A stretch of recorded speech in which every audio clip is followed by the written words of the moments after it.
Good morning, welcome to Trinity Baptist Church.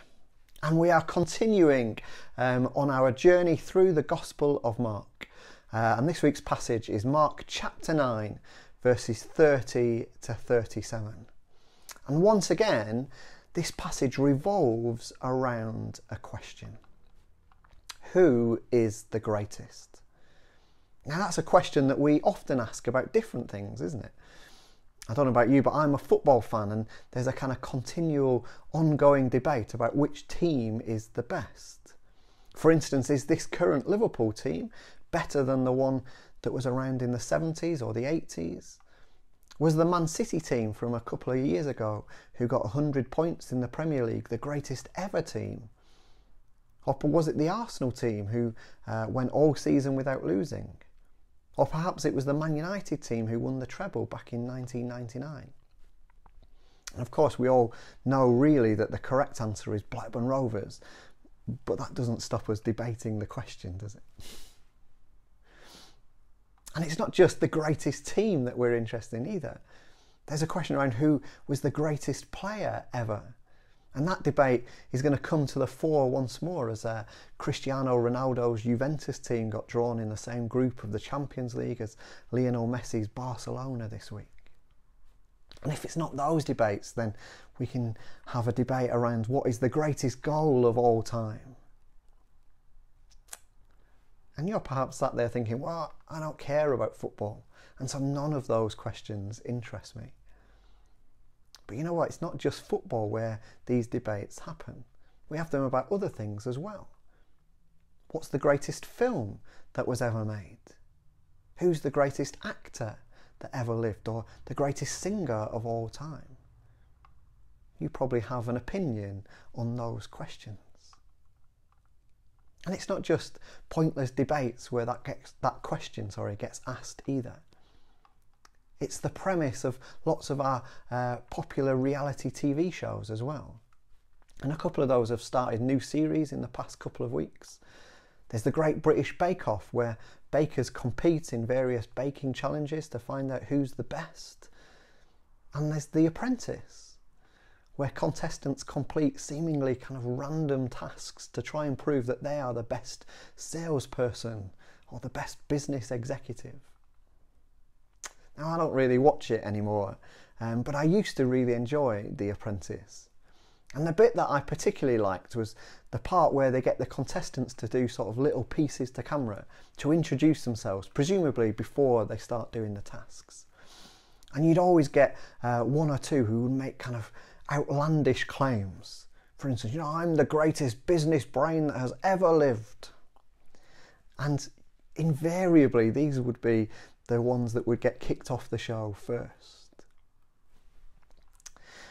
In a way, that's sort of what's happening here in today's passage. Not so much the ridiculous challenges trying to gain Alan Sugar's approval, but rather the claims to greatness. And the scene has a familiar ring to it.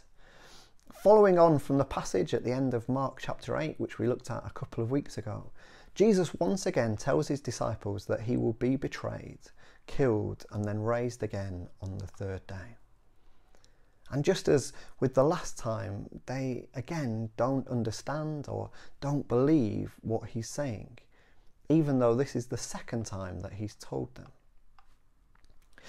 More than that, though, we're told that the disciples were bickering while walking from one town to another, so much that Jesus couldn't ignore it. And so he asked them, what were you arguing about on the way? And they're silent, embarrassed to admit that they were arguing about which one of them was the greatest. Perhaps they were boasting of which one of them had spent the most time with Jesus. Or maybe which one had seen the greatest miracle. Or even which one had performed the greatest miracle. We don't really know. What we do know is that Jesus is not impressed. And so he tells them, whoever wants to be first, that is greatest, must be last and be a servant to all.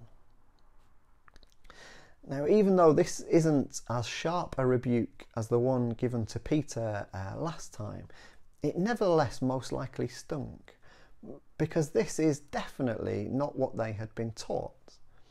And let's face it, it's not what most of us are taught either.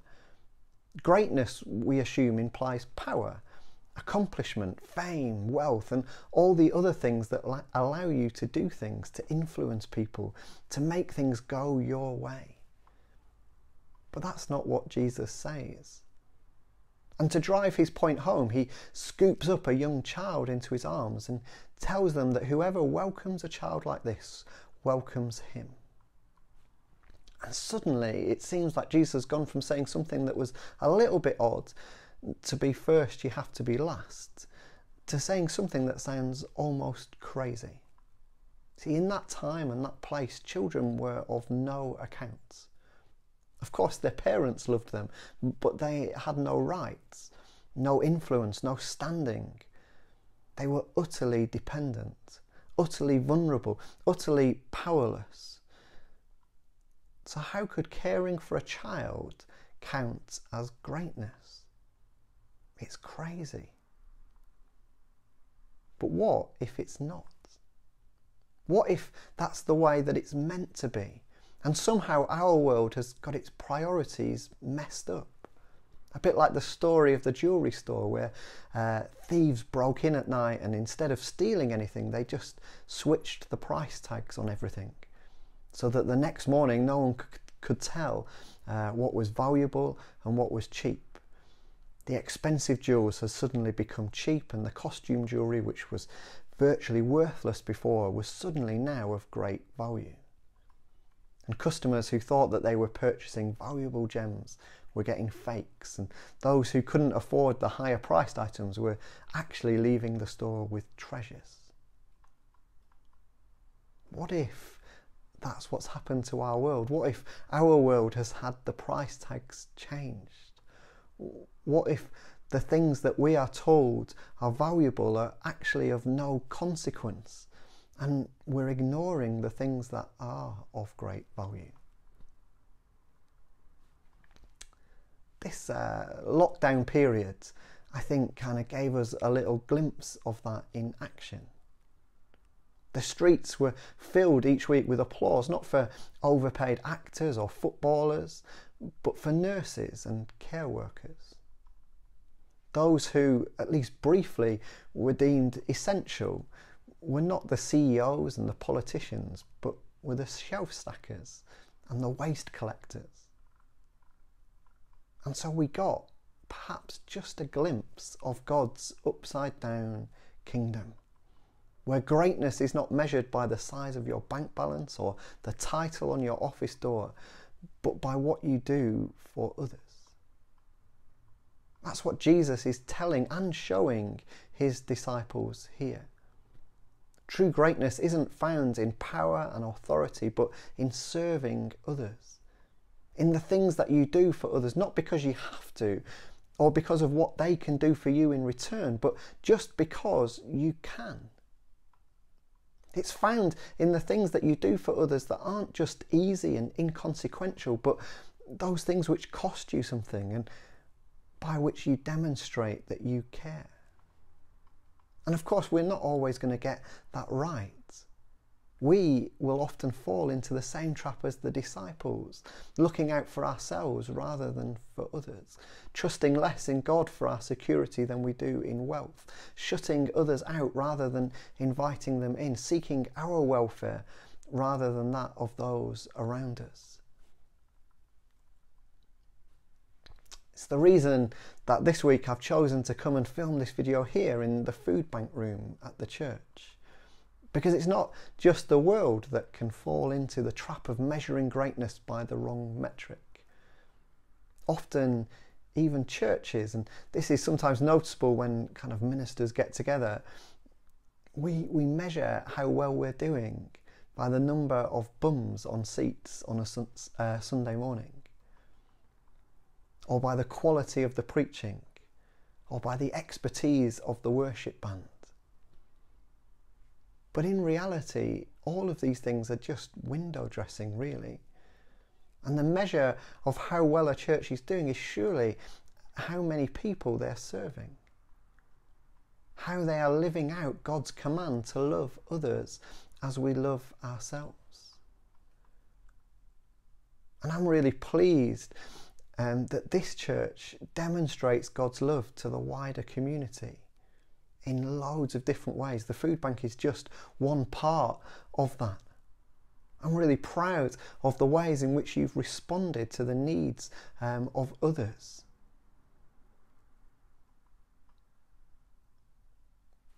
If we return to the passage just for a moment, the great irony here is that the road that the disciples are travelling with Jesus when they fall into their petty arguments about who is the greatest is the road to Jerusalem. Even while his disciples misunderstand or don't believe or just plain ignore what he's saying, Jesus is walking the road to Jerusalem and the cross willingly in order to sacrifice everything for them and for us. Jesus is demonstrating what true greatness looks like. And as we seek to follow him, let us be willing to measure our success not by what we take in, but by what we give away. Not by the influence we wield, but by the service that we offer. Not by accumulating more, but by sharing what we already have. Not by being first, but by being eager to work hard in order to see others move ahead. There are 3 short prayers that pretty much sum up the Christian life, and they come to mind as incredibly helpful to pray when we consider Jesus' teaching. The first is in response to his countercultural command that the first must be last and that true greatness lies in service. It is as short as it is simple. Just, Lord, help us. The second comes when we fall short of our ideals, giving in to insecurity and fear and looking out for ourselves first. Lord, have mercy. And the third is when we realise that even as we fall short, Jesus still died for us, still lives for us, and still loves us more than we could possibly ever know. Thanks be to God. So this morning, hear Jesus' words once again, and know that they are still directed to Jesus' disciples, both those gathered around him in Capernaum and those who gather around him still. Whoever wants to be first must be last and be a servant to all. And in response, perhaps all we can say is, Lord, help us. Lord, have mercy. And thanks be to God.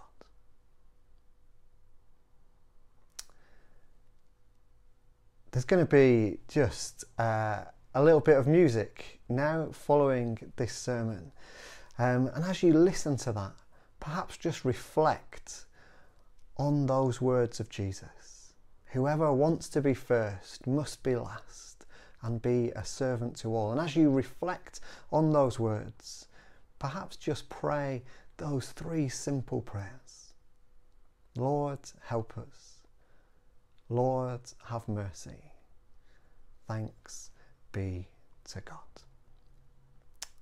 Amen.